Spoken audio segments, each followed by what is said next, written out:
Democratic nominee for New Jersey Governor Mikey Sherrill parting with many in her party by voting to condemn the assassination of Charlie Kirk, but not without smearing him in the process. Listen up. While supporting her yes vote in the name of free speech, Sherrill added in her statement, quote, Charlie Kirk was advocating for a Christian nationalist government and to roll back the rights of women and black people. This flies in the face of every value I hold dear and that I fight for. New Jersey gubernatorial candidate Dax Chiatarelli, fresh off a debate with Sherrill, joins us now to react. Is that what Charlie Kirk stood for? Do you think she's correctly characterizing somebody? Shame on her. She skipped out of campaign events on Friday, including a large veterans event, to get to Washington to vote yes on a resolution celebrating Kirk's life, went back to her office, caught hell from the far left, and then issued a statement that contradicted the vote. And then with that statement, condemned his life. Shame on her. It's a disqualifier. That's true in a way, but some other people like the squad basically in the House feel the same way, condemning him. Who's the Charlie Kirk you knew?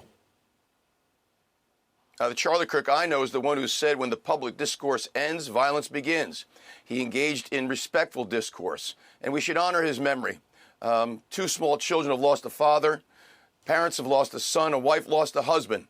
And then she went and issued that statement. Again, shame on her. It's very disturbing, and I do believe it's a disqualifier. All right, Jack, let's move on and talk about something else, and that this mayor's race is a national story because you have an avowed socialist who's got his history of anti-Semitic remarks and anti-police remarks, says the most vile things imaginable, and many amongst the leadership like Schumer and Hakeem Jeffries say, I haven't made my mind up yet when it comes to endorsing. Senator Gillibrand, haven't made my mind up yet.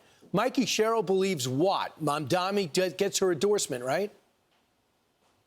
My opponent has made her mind up. She endorsed him, and he returned the favor. I've called on her to renounce him and reject that endorsement. Give credit to the Democrats you mentioned, as well as the Democratic congressman from North Jersey who's condemned Mamdani, as has Josh Shapiro, the Democratic governor of Pennsylvania. This is another disqualifier. There's 400,000 New Jerseyans that go into Manhattan every day to work. I'm responsible for their safety. How can I guarantee that when the mayor says the NYPD is a racist, anti-queer threat to the community? How can I guarantee that when he's hate-fueled rhetoric that's anti-Semitic? This guy does not belong in this public sphere or in public office. Right, and she believes he does. Meanwhile, she's got a 8-point lead on you in the latest Quinnipiac poll.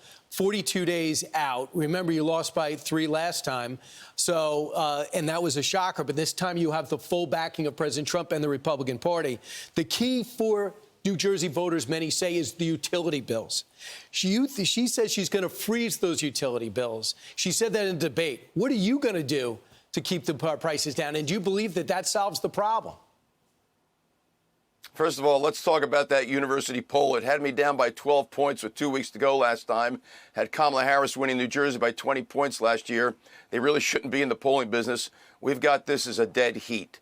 And so we're going to continue to go out there and talk about the issues that matter to New Jerseyans each and every day. That plan that she put forth was slapped down even by the governor of New Jersey, who's a fellow Democrat.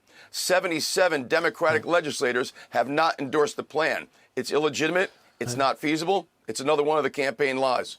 Yesterday, she went on the Breakfast Club with Charlemagne the God. I want you to hear what she said when she was confronted with the fact that on her tax reform returns, she earned up $11 million. That's $7 million more than when she when she went into Congress in 2019. Listen to her reaction. I'm not sure what they're talking about. Well, did you make $7 million in stock trades at all? Or? I haven't. I don't believe I did, but I'd have to go see what that was alluding to. She doesn't remember, or doesn't think she remembers if she made $7 million in stock trades. This seems Nancy Pelosi style. Who would not remember that? I mean, since she got to Congress, she's tripled her net worth. And when asked how, she said, I don't know. She couldn't answer the question. It's not the only question she can answer. But here's something else we know. While in Congress, she's had to pay federal fines for violating federal law on stock trades and stock reporting for Congress people. And the New York Times reports was trading defense stocks while sitting on the House Armed Services Committee.